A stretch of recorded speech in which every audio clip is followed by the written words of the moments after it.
পৰিবৰ্তন শব্দটো শুনিবলৈ ভাল জ্ঞান পাগাল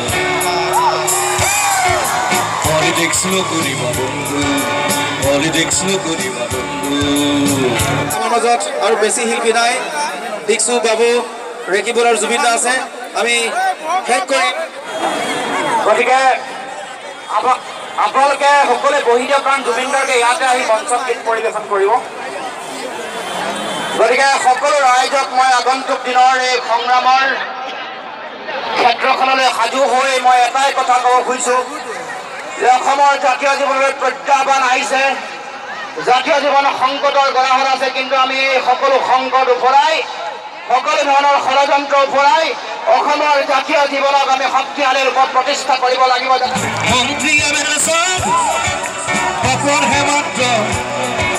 দেখিবলৈ খাদ্য আচলতে শব্দ ক্ষমতাৰ জোৱাৰত আমি আছো মুগ্ধ জাগ্ৰত জনতাক কৰি দিশভ্ৰষ্ট পৰিৱৰ্তন শব্দটো শুনিবলৈ ভাল জ্ঞান পাগাল আৰু ছাত্ৰ সন্থাক ধন্যবাদ জনাইছোঁ এই বিভিন্ন যিখিনি অনুষ্ঠান আয়োজন কৰিছে তেওঁলোকে আমাৰ লগত শিল্পী সমাজৰ লগত লগ লাগি কাৰ বিৰুদ্ধে কাৰ প্ৰতিবাদ হিচাপে তাৰ কাৰণে পুনৰ ধন্যবাদ 71 চনৰ আগলৈকে অহা বিদেশীৰ বোজা গ্ৰহণ কৰিছে 71 চনৰ 25 মাৰ্চৰ পিছত অহা বিদেশীৰ বোজা আমি গ্ৰহণ নকৰোঁ এই কথা তোমালোকে নাইকিয়া কৰি 2014 চনলৈকে বিদেশী সংস্থাপন কৰিব খুজিছা এই বিষয়সমূহ ৰাইজক আপোনালোকক বিভ্ৰান্ত কৰিবলৈ প্ৰচেষ্টা হাতত ল'ব সেইকাৰণে মই পুংখানুপুংখভাৱে আপোনালোকক কৈ দিব খুজিছোঁ আৰু এই কথাও ক'ব খুজিছোঁ ৰাইজ তেওঁলোকে যি সংখ্যাই নহওক লাগে 5 লক্ষ 7 লক্ষ 4 লক্ষ 10 লক্ষ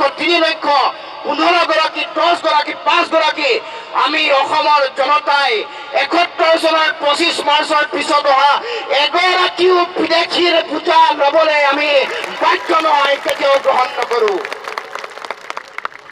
যদি দিল্লীৰ ইমান দৰত যদি নৰেন্দ্ৰ মোদী আৰু অমিত শ্বাহৰ সিমান দলত আছে লৈ যাওক বিদেশী লক্ষ লক্ষ বিদেশী যদিহে তেওঁলোকৰ হৃদয়ৰ মানৱতাবোধ আছে তেওঁলোকে যদি ভাবে যে বিদেশীক তেওঁলোকে সংস্থাপিত কৰিব খোজে অসমৰ মানুহৰ মাজৰ পৰা এইসকল বিদেশীক তেওঁলোকে লৈ গৈ অসমৰ প্ৰতি দায়িত্ববোধ দেখুৱাওক অসমৰ প্ৰতি দায়বদ্ধতা দেখুৱাওক 56 ইঞ্চিৰ বুকুৰ নৰেন্দ্ৰ মোদীয়ে প্ৰয়োজন সাপেক্ষে নিজৰ হৃদয়ৰ KMC মান বহল কৰি তাত অবৈধ বিদেশীসকলক গুজৰাটত সংস্থাপিত কৰিবৰ কাৰণে শক্তি দেখুৱাওক আৰু এই যে কথাই কথাই ডাংকুপ মাৰা কথা কৈ থকা মন্ত্ৰীগৰাকীক ক'ব খুজিছোঁ তোমাৰ যে সেইগৰাকী গুৰুক কোৱা যে গুজৰাটলৈ আমি পঠাব খুজিছোঁ এইসকল ব্যক্তিক যদি দম আছে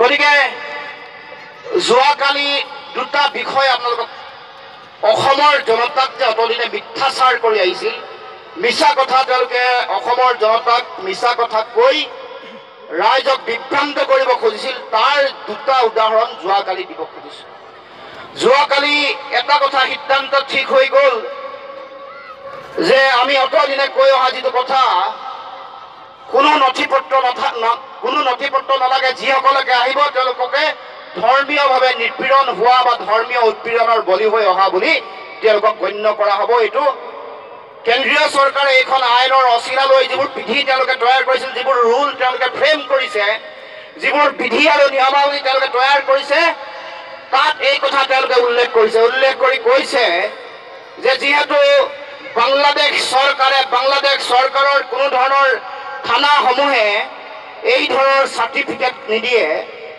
গতিকে যিসকল ব্যক্তি ইয়ালৈ আহিব তেওঁলোকক ধৰ্মীয়ভাৱে উৎপীড়ন হোৱা বুলি তেওঁলোকক গণ্য কৰিব কাৰণ আজিৰ পৰা 20-30 বছৰ আগত আহিলেও এই 30 বছৰৰ সময়ৰ চাৰ্টিফিকেট তেওঁলোকে আনিব লাগিব আজিৰ পৰা ধৰি লওঁ 25 বছৰ পিছত অসমত আহি প্ৰৱেশ কৰিছে 25 বছৰৰ আগত অহা ব্যক্তিগৰাকীক সেই সময়ৰ ধৰ্মীয় উৎপীড়নৰ প্ৰমাণ পত্ৰ বাংলাদেশ চৰকাৰে দিব লাগিব বাংলাদেশ চৰকাৰে নিদিয়ে তেওঁলোকে ইতিমধ্যে তেওঁলোকে ক্লেইম কৰিছে তেওঁলোকে কৈছে যে ইয়াত ধৰ্মীয় উৎপীড়ন হোৱা নাই গতিকে তেওঁলোকে নিদিয়ে এই কথা তেওঁলোকে জনাৰ কাৰণে এতিয়া এই কথাটো ধৰ্মীয় উৎপীড়নৰ কথাটো কোনো কাৰণ নাথাকিব আহিলে তেওঁলোকক ট্ৰিট কৰা হ'ব তেওঁলোকক ধৰি লোৱা হ'ব তেওঁলোক ধৰ্মীয়ভাৱে উৎপীড়িত গতিকে এই কথাটো আমি অতদিনে কোৱা কথাটো প্ৰমাণ হৈ গ'ল।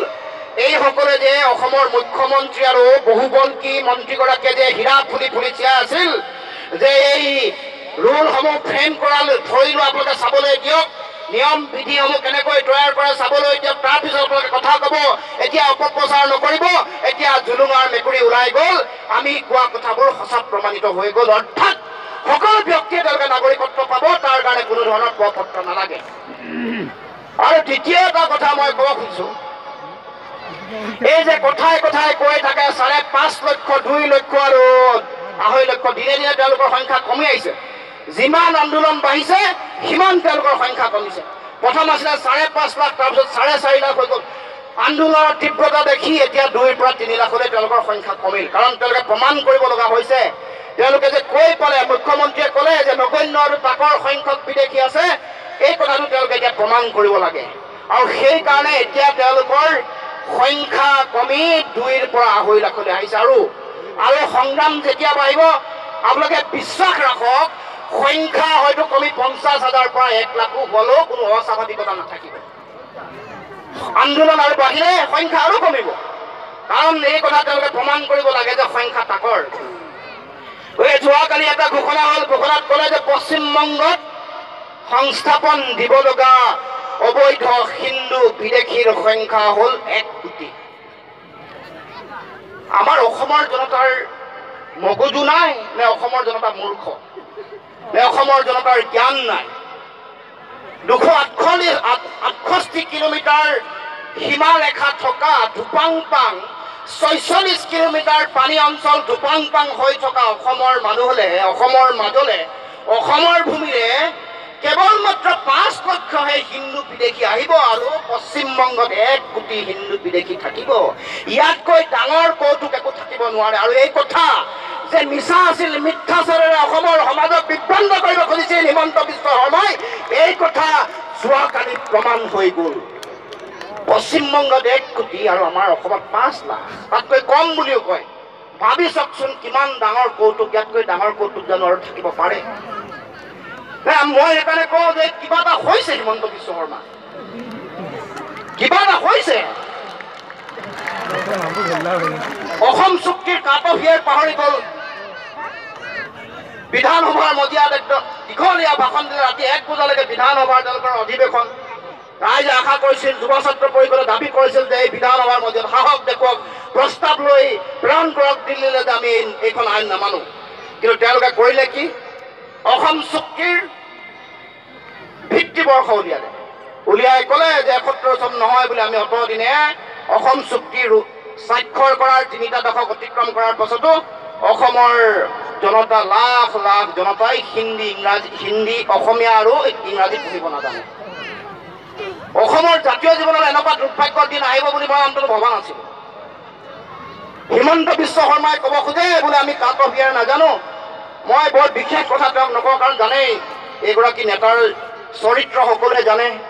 আজি ইয়াত, কাইলৈ তাত, কেতিয়াবা ছাত্ৰ সন্থা কৰে, কেতিয়াবা চালফা কৰে, কেতিয়াবা কংগ্ৰেছ কৰে, কেতিয়াবা বিজেপি কৰে, কেতিয়াবা AIDF কৰিব, এই কথাটো নিশ্চিত। গতিকে তেওঁৰ কথা বিশেষ আলোচনা কৰাৰ কোনো প্ৰয়োজনীয়তা নাই। কিন্তু তথাপিও ক'ব খুজিছোঁ যে মোৰ এটা দৃঢ় বিশ্বাস আছে, ভাৰতবৰ্ষৰ উচ্চতম ন্যায়ালয়ৰ প্ৰাক্তন মুখ্য ন্যায়াধীশ ৰঞ্জন গগৈ আৰু বৰ্তমানৰ ন্যায়াধীশ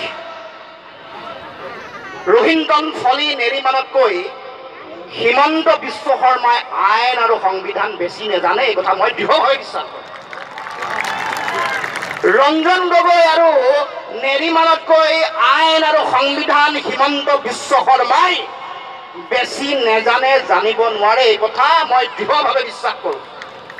গতিকে অসমৰ জনতাক বিভ্ৰান্ত নকৰিব আৰু নিজেও নিজৰ বৌদ্ধিক স্তৰটো অসমৰ জনতাৰ আগত অতি পুতৌ লগাকৈ তুলি নধৰিব। এই আহ্বান মই তেওঁতকৈ বয়সত সৰু, গতিকে তেওঁক মই আহ্বান জনাইছোঁ, উপদেশ দিব খোজা নাই। নিজৰ বৌদ্ধিক স্তৰটো পুতৌ লগাকৈ অসমৰ জনসাধাৰণৰ আগত তুলি নধৰিব বুলি মই আহ্বান কৰিছোঁ। আৰু এইটোও কৈছোঁ যে কেৱল মাত্ৰ ক্ষমতাৰ ৰাজনীতিৰ কাৰণেই, নিজৰ ক্ষমতা কুটিগত কৰাৰ স্বাৰ্থত ক্ষমতাৰ লালসাৰ কাৰণেই নিজৰ বিবেক অবৈধ বিদেশীৰ ওচৰত দিল্লীৰ ওচৰত বন্ধকত নাৰাখিব। আৰু যদি কিবা কোৱাৰ প্ৰয়োজনীয়তা আছে, নিজৰ যদি সৎ সাহস আছে, উচ্চতম ন্যায়ালয়ত ন্যায়িক বিষয়সমূহৰ ক্ষেত্ৰত হিমন্ত বিশ্ব শৰ্মাই নিজে পিটিশ্যন দি দেখুৱাওক। হিমন্ত বিশ্ব শৰ্মাইতো তেওঁৰ স্বাক্ষৰিত পিটিশ্যন উচ্চতম ন্যায়ালয়ত আছে, য'ত ভিত্তিবৰ্ষক কি কৈছে আমি কম পৰৱৰ্তী কোৱা নাই, কাৰণ সময় আহি আছে, তেওঁৰ চৰিত্ৰ উদঙাব লাগিবতো, সময় আহি আছে। আগন্তুক দিনত এইবোৰ কথা কোৱা হ'ব, উচ্চতম ন্যায়ালয়ত তেওঁ কি লিপিবদ্ধ কৰিছে। গতিকে এতিয়াই কৈ দিয়া নাই, কিছু বস্তু সাঁচি ৰখাটো ভাল, প্ৰয়োজন আছে সময়। যেতিয়া শুই থকা যিসকল মানুহ সুস্থভাৱে শুই থাকে তেওঁলোকক জগাবলৈ ভাল। নেচাৰেল যিটো নিদ্ৰা আছে, নৰ্মেল যিটো মানুহৰ নিদ্ৰা আছে, যিসকল নিদ্ৰাত মগ্ন হৈ থাকে তেওঁলোকক জগাই দিবলৈ ভাল। যিসকলে নিদ্ৰাৰ যিসকলে ভাও ধৰে সেইসকলক উঠাই দিয়াটো অত্যন্ত টান কাম, যথেষ্ট কঠিন কাম। আৰু সেয়াই হৈছে আমাৰ অসমৰ ক্ষেত্ৰত। অৱশ্যে এটা কথা ঠিক যে এই নিদ্ৰাত তেওঁলোকৰ ন্যস্ত স্বাৰ্থ আছে, ইয়াত ক্ষমতাৰ খোক আছে, ইয়াত ক্ষমতাৰ লালসা আছে, আৰু সেইকাৰণে জানি শুনি তেওঁলোক নিদ্ৰামগ্ন। অসমৰ জনতাৰ কথাৰ পৰিপন্থী চিন্তাত তেওঁলোকে কাম কাজ কৰে। গতিকে আমি এটা কথা মনত ৰাখিব খুজিছো, আমি এটা কথা ৰাইজক ক'ব খুজিছো। এই শিল্পী দিৱসৰ দিনা জ্যোতিপ্ৰসাদৰ পবিত্ৰ স্মৃতিৰ সোঁৱৰি আমি ক'ব খুজিছো যে আমাৰ ছগৰাকী ব্যক্তিয়ে তেওঁলোকে জীৱনৰ সৰ্বোচ্চ ত্যাগ কৰিলে, শ্বহীদ বৰণ কৰিলে। সেইসকল ব্যক্তিয়ে অসমৰ জাতীয় জীৱনৰ কাৰণে তেওঁলোকৰ সৰ্বোচ্চ উজাৰি দিলে। গতিকে তেনে মুহূৰ্তত ক'ব খুজিছো, যিসকল ব্যক্তি মৃত্যুমুখত পৰাৰ পাছত তেওঁলোকৰ মাতৃৰ বুকু সুদা হৈ গ'ল, অসমৰ জনতাই চাৰিওফালে উচুপিলে, সকলোৱে হৃদয় আমাৰ এইসকল ব্যক্তি হেৰুৱাৰ পিছত সকলোৱে কান্দোনত, সকলো আবেগ বিহ্বল হৈ পৰিল। সকলোৱে বিচাৰিছিল যে এখন অহিংস গণতান্ত্ৰিক সংগ্ৰামৰ যোগেদি আমি ইপ্সিত লক্ষ্যত আমি আগবাঢ়ি যাম। কিন্তু তেনেকুৱা এটা সময়তে হত্যাকাৰী চৰকাৰে এইসকলক হত্যা কৰিলে, তাকো উদ্দেশ্য প্ৰণোদিতভাৱে। শূন্য দূৰত্বৰ পৰা ছেম ষ্টেফাৰ্ড নামৰ এগৰাকী ব্যক্তিৰ ডিঙিত গুলিয়াই মূৰৰ ওপৰেৰে তেওঁৰ গুলি ওলাই গ'ল, আৰু তেওঁৰ নিথৰ দেহা সেই হাতী গাঁৱত পৰি ৰ'ল। আৰু তেওঁৰ মাতৃৰ পিতৃৰ বুকু উদং কৰি হেৰাই গ'ল সেইগৰাকী ফুলকুমলীয়া যুৱক, ফুলকুমলীয়া শিশু। যেতিয়া এগৰাকী শিশু হেৰাই যায়, যেতিয়া এগৰাকী পিতৃ, এগৰাকী সন্তান বা ডেকা যেতিয়া হেৰাই যায়, ইয়াৰ বেদনা, ইয়াৰ মৰ্ম বেদনা উপলব্ধি কৰিব পাৰে, আটাইতকৈ বেছি উপলব্ধি কৰিব পাৰে তেওঁলোকৰ পিতৃ মাতৃয়ে।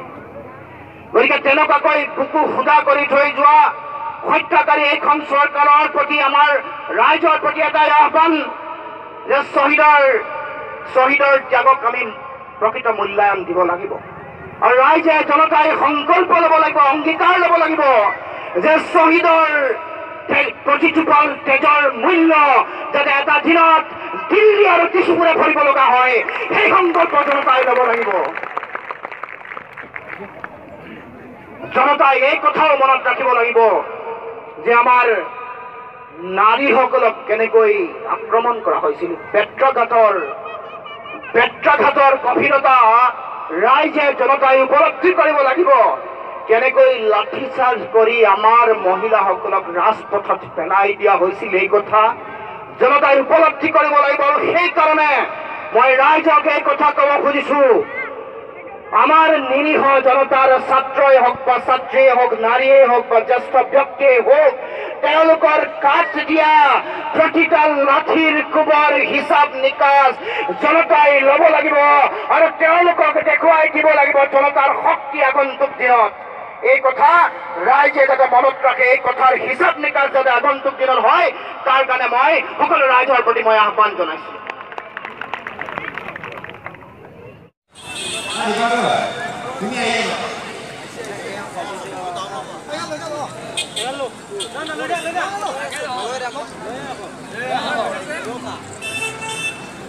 আমি হোম ভূমি শপত, আমি হোম ভূমি শপত, আমি হোম ভূমি